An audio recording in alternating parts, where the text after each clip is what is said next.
আমরা বারবাড়িয়া থেকে এই ফেরিঘাট পর্যন্ত আমরা 450-রও বেশি ফোর্স কিন্তু আমরা মোতায়েন করেছি। পোশাকে আমাদের ডিউটি রেখেছি এবং সাদা পোশাকেও কিন্তু আমরা ডিউটি রেখেছি। শুক্রবারই আমরা ধারণা করছি সবচেয়ে বেশি চাপ পড়বে যারা ঘরমুখ যাত্রী যারা আছেন ঘাটে।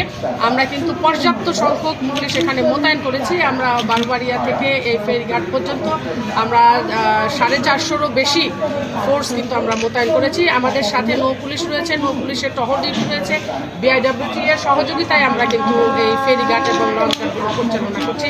অজ্ঞান পার্টি, মলম পার্টি, চুরি ছিনতাই রোধ করবে আমাদের সাদা পোশাকেও পার্টি রয়েছে, তারা ডিউটি করছে। এখানে সবাই আমরা তৎপর আছি।